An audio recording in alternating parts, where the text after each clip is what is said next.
4 प्रकार के साधन बताए गए हैं, जिन साधनों से भगवान की प्राप्ति कैसे की जाती है उसका वर्णन किया गया है। एक साधन है योग, जिससे भगवान को प्राप्त किया जाता है। एक साधन है ज्ञान,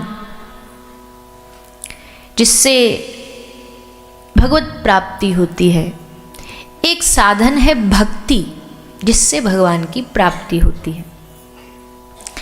अब इसमें एक चीज और जोड़ दी जाए तो 4 चीज विशेष तरह हैं: भोग, योग, ज्ञान और भक्ति।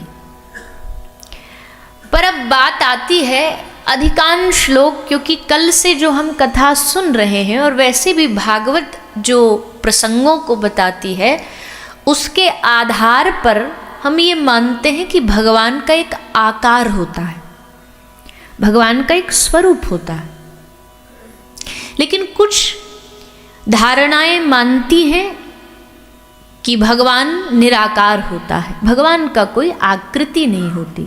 जैसे माँ गंगा की कोई आकृति नहीं है, इसको लोटे में रखो तो उसके आकार की हो जाएगी, बोतल में रखो तो बोतल की आकृति की हो जाएगी।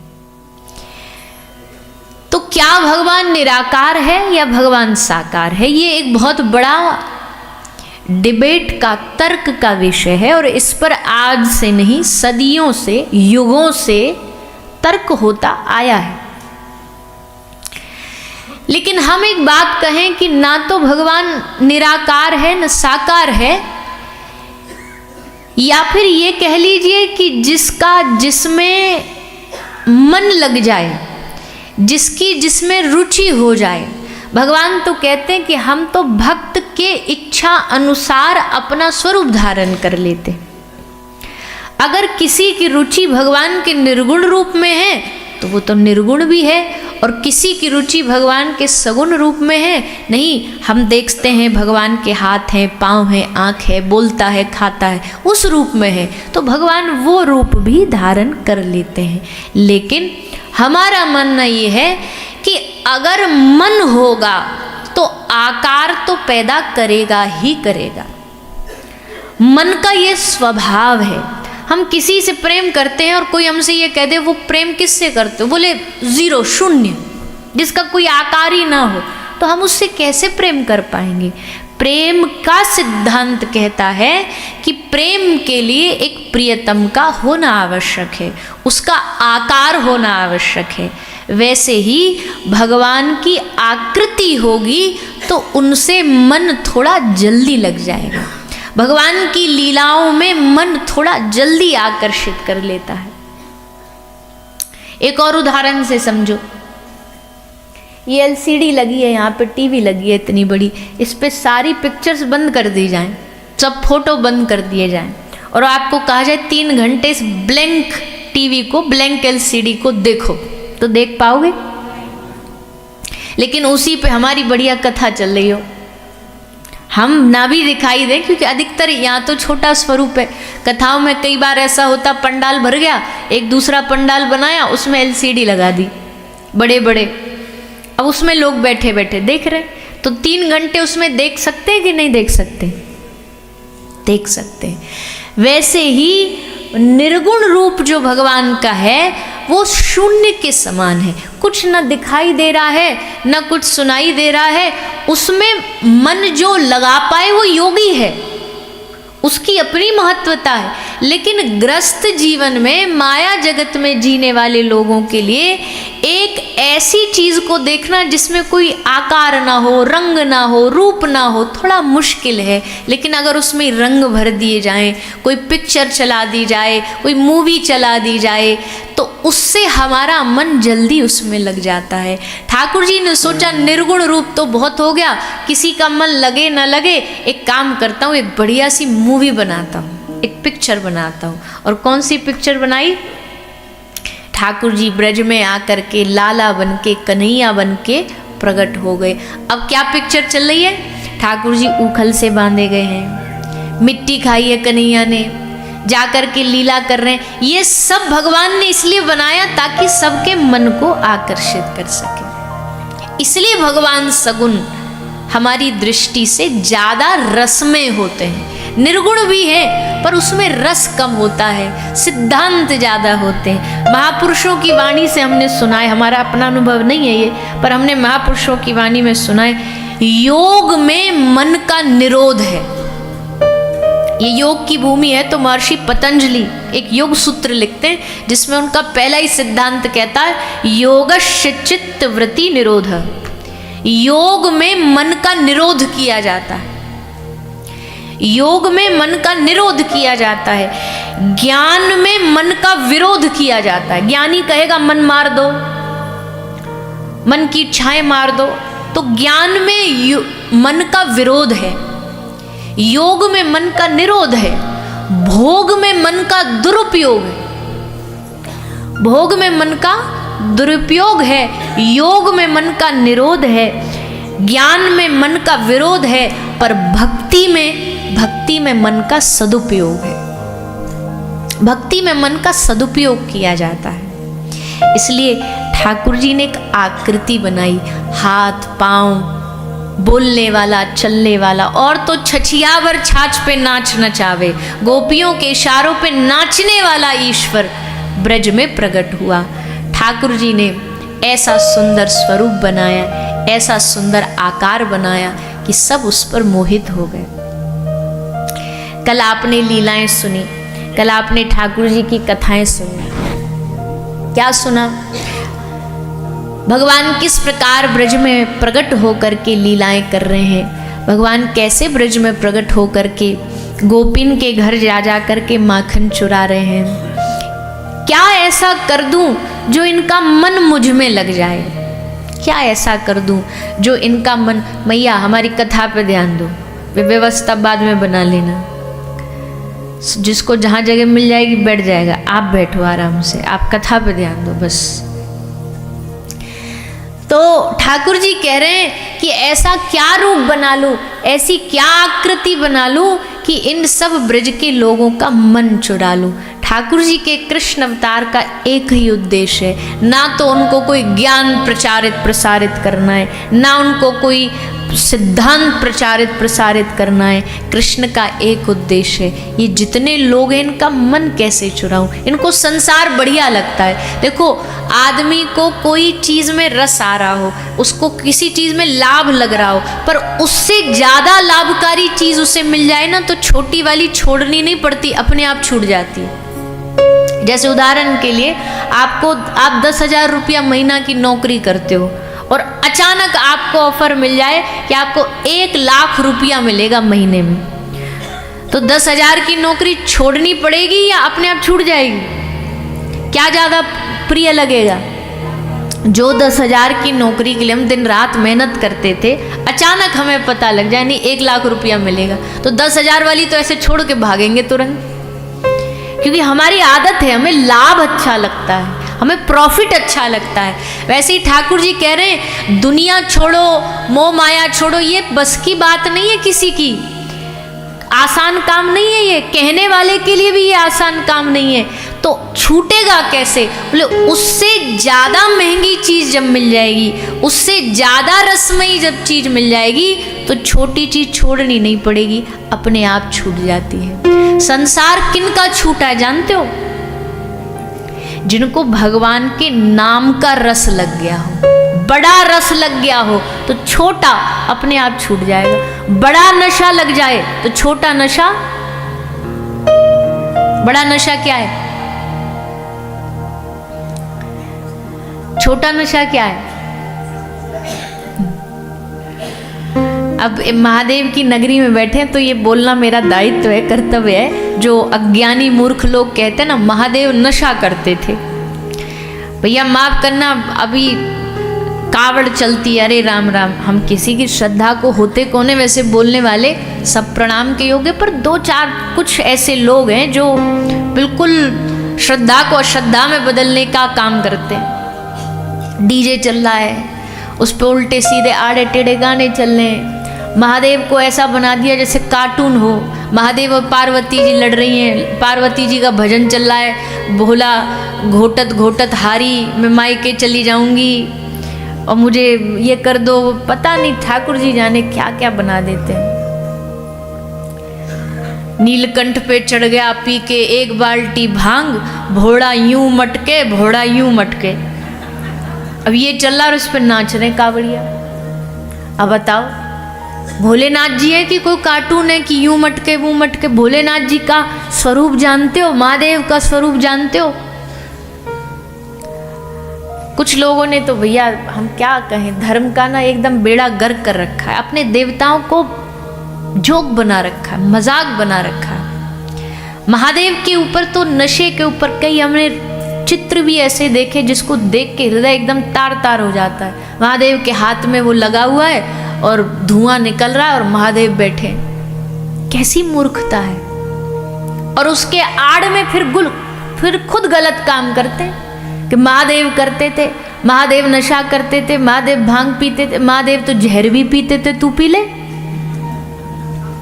पी सकते हैं, विष धारण कर सकते हैं, कंठ में धारण करने की शक्ति है तुम्हारे। भैया अपने देवताओं को, देवियों को, भगवानों को, इनको तो बख्श दो अपने मजाक से।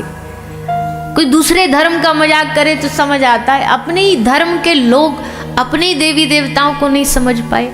महादेव नशा करते थे तो पूछो माता पार्वती से, रामचरितमानस में माता पार्वती से पूछो कि क्या नशा करते थे। देवी कहती हैं कि महादेव जब एक बार नेत्र बंद करके किसी शिखर पर, हिमालय की चोटी पर, नीलकंठ की चोटी पर जब महादेव बैठते हैं आंख बंद करके, राम राम राम राम जपते जपते 1 नहीं 2 नहीं 10 साल नहीं 50 साल नहीं 60,000 80,000 साल तक महादेव एक ही मुद्रा में राम नाम में डूबे रहते हैं। 80,000 वर्ष तक तप करते हैं। बताइए, है दुनिया के किसी नशे में ताकत कि 80,000 वर्ष तक की समाधि लगवा दे? है किसी नशे में ताकत? केवल भगवान के नाम में ताकत है। तो इसलिए जब भी महादेव से तुलना, कॉपी करने की बात आए ना, तो हमारी ये बात याद कर लेना। नशा करते हैं महादेव, पर भगवान नाम का नशा करते हैं। नानक देव कहते हैं, और नशे सब रेंगने उतर जाएं प्रभात, पर नाम खुमारी नानका चढ़ी रहे दिन रात। और नशे सब रेंगने, सब नशे दुनिया में बड़े तुच्छ हैं, छोटे हैं। शराब का नशा एक रात का नशा, सिगरेट का नशा 2-4 घंटे का नशा, चाय का नशा ये वाला तो सबको पता होगा। कथा में आते तो चाय चाहिए, कथा से जाते हैं तो चाय चाहिए, और एक आध महान तो ऐसे बीच बीच में और उठ के पी आते हैं, है ना? तो वो भी चाहिए। हर 1 घंटे में किसी को तम्बाकू का नशा, कथा में भी बैठेंगे तो जुगाड़ लगाते रहते हैं। कथा के बीच में व्यास जी भजन गाएं और हम थोड़ा लगाएं बाहर। इतने भजन में पता भी नहीं लगे, लौट के फिर आके बैठ जाएंगे। दुनिया के नशे चंद घंटों के, दुनिया के नशे नाश करते हैं जीवन का। नशों ने कितने जीवन, कितने घर बर्बाद किए। लेकिन भगवान की भक्ति, ये नशा पूछना है तो मीराबाई सा से पूछो, कैसा होता भक्ति का नशा। सबरी दुनिया लग जाए ना इस नशे को तारने में। मीरा के पीछे सारी दुनिया लग गई, परिवार लग गया, राणा लग गया, ससुराल लग गया। सबने प्रेम से भी समझाया, किसी ने डरा के भी समझाया, किसी ने धमका के भी समझाया, मीरा छोड़ दे नहीं तो तू बर्बाद हो जाएगी। मीरा कहती है, बर्बाद तो मैं वैसे भी हूं गिरधर के प्रेम में। उसको छोड़ करके अगर मुझे दुनिया मिल भी गई तो उस दुनिया को प्राप्त करके भी मैं क्या करूंगी। एक तू ना मिला, सारी दुनिया मिली भी तो क्या। अगर वही प्रियतम न मिला, सारी दुनिया का सुख भी मिल गया तो वो सुख शून्य है। पर तेरी बदनामी हो जाएगी मीरा। तू तू मेड़ता की राजकुमारी है, तू चित्तौड़ की राजघराने की बहू है।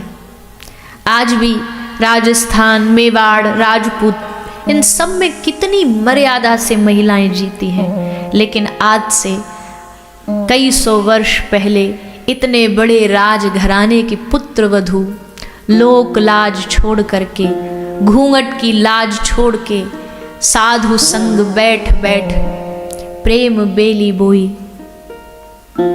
साधुओं के बीच में खड़ी होकर के मीरा नाचती।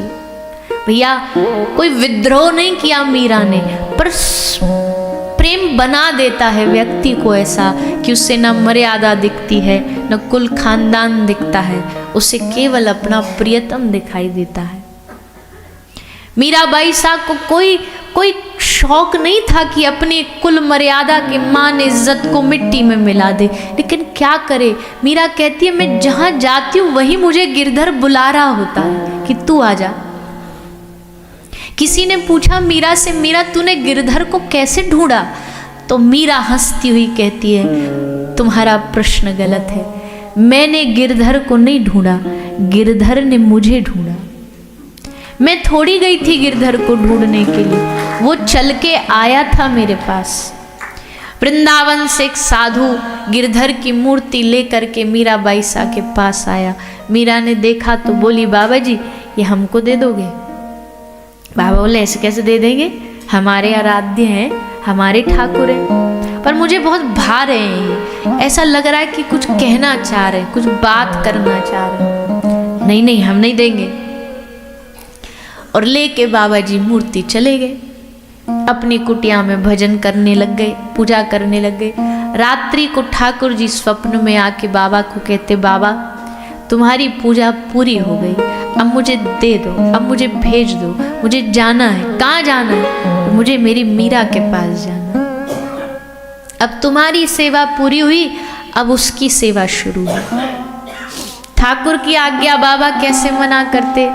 दूसरे दिन आए, मीरा तब से विरह में वह रो रही है। कैसे ठाकुर जी आए भी मेरे पास और ना भी आए, वापस लौट गए। सुई दरवाजे पे दासी आई, बाबा आए, वृंदावन वाले बाबा आए। भीतर बुलाया गया। बाबा ने हाथ जोड़ करके कहा मीरा लाली ये अमानत तो सचमुच तेरी थी जो मेरे पास आज तक रखी थी, तेरा तुझको अर्पण, ये गिरधर तेरा है, तू गिरधर की है, ले। सौंप दिया गिरधर को मीरा के हाथ में। मीरा कहती है मैं थोड़ी गई थी ढूंढने के लिए, ये चल करके आया था मेरे पास। जब प्रेम हृदय में होता है ना तो प्रेमी को ढूंढना नहीं पड़ता, प्रियतम को, प्रियतम चल करके प्रेमी के पास आता है। और फिर वो दिन जब पूरे रास्ते दरवाजे में ढोल बज रहे हैं, घोड़ी निकल रही है, हाथी निकल रहे हैं, भागी भागी आई, माँ से पूछी माँ ये क्या जा रहा है, ये मेला क्या लग रहा है? बेटी ये ब्याह हो रहा है, ये विवाह हो रहा है। भैया क्या होता है ये ब्याह? बोले लड़की का ब्याह होता है किसी पुरुष के साथ। तो फिर मैया मेरो ब्याह कब होगा? मैया हंसी, अरे लाली अभी तो छोटी है, बड़ी हो जा तब तेरो ब्याह करेंगे। ना ना मैया मैं तो आज ही ब्याह करूंगी, तू बताना कौन है मेरो पति, कौन है मेरा पति बताना। मैया कहती अरे ढूंढेंगे, पता करेंगे। बोले ना ना मैया पहले से पता रहता होगा, कोई तो होगा मेरा पति। तो मैया ने भी पीछा पल्ला छुड़ाने के लिए सामने मूर्ति रखी थी, बोले ये बैठा तेरा पति, जा। बस एक शब्द ने मीरा का पूरा जीवन बदल दिया। अभी तक तो ऐसी भागी भागी घूम रही थी, लेकिन जैसी मैया ने बोला ये रहा तेरा पति, तो ऐसे सर पर पल्लू रख करके घूंघट कर लिया। और ठाकुर जी से अब सीधा बात नहीं करती, अब ऐसे मुंह ढक करके बोले लो भोजन कर लो, लो प्रसादी पा लो। और उस दिन से लेकर के जीवन के अंतिम श्वास तक मीरा ने एक ही बात बोली, मेरे तो गिरधर गोपाल दूसरों न कोई। मेरे तो गिरधर गोपाल बोलने वाले बहुत हैं इस दुनिया में, हम भी बोल देते हैं ठाकुर जी हमारे हैं, लेकिन दूसरों ना कोई, ये स्थिति अभी हमारी नहीं है। अभी हमें सब अपने लगते हैं, सब अपने खास लगते हैं, सब अपने प्रिय लगते हैं, लेकिन मीराबाई सा कहती मेरा तो दुनिया में बस एक ही है। बाकी भाई छोड़ा, बंधु छोड़ा सब कोई। और कोई साधारण घर की कन्या नहीं थी मीराबाई, कोई साधारण घर की बहू नहीं थी मीराबाई। ब्याह होने के बाद वरण तो पहले ही हो गया था, बाकी व्यवहारिक वरण हुआ, भोजराज से ब्याह हुआ।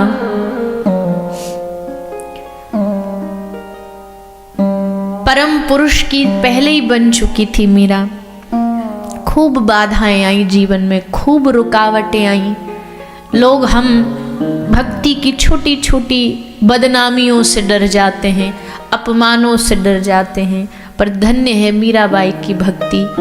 जहर पिला दिया गया, विष पिला दिया गया, सिंह के साथ सिंह के सामने छोड़ दी गई, पर डरी नहीं मीरा। हंसते भय बोली वारे गिरधर, रोज किसी रूप में आता है, कभी किसी रूप में आता है, आज नरसिंह रूप में आ गया। और जैसे कहा नरसिंह रूप में, शेर से स्वयं साक्षात नरसिंह भगवान प्रकट हो गए। सर पाए पिटारी में बंद के काला सांप देखा तो मीराबाई क्या कहती है? मीरा कहती है अरे आज तो मेरे भगवान शालिग्राम रूप में आए हैं, शालिग्राम रूप में मुझे दर्शन देने आए हैं। और उस सर्प की जगह मीराबाई सा को उस पिटारे में शालिग्राम नजर आ रहे हैं, शालिग्राम दिखाई दे रहे हैं। ऐसे मीराबाई सा का चरित्र, उनका जीवन अद्भुत है। ऐसा प्रेम न भूतो न भविष्यति। समुद्र को, सागर को देखती थी तो सागर की लहरों में नील वर्ण का श्याम सुंदर दिखाई देता था। बहुत अपने आप को संभाला, बहुत दुनिया के योग्य बनाने का प्रयास किया मीरा ने अपने आप को, पर हार गई।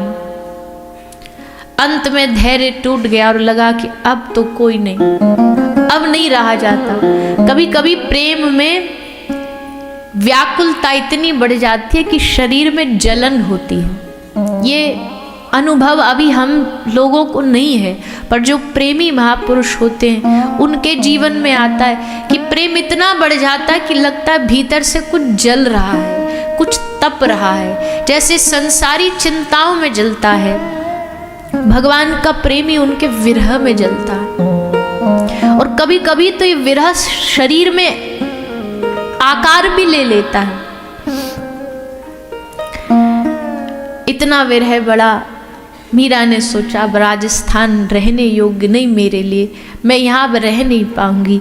और लेकर के एक तारा वृंदावन आ गई, झूमती नाचती गाती वृंदावन की भूमि पर आई है गिरधर से मिलने। किसी ने पूछा मीरा क्यों आई है? बोले गिरधर से मिलने आई हूँ।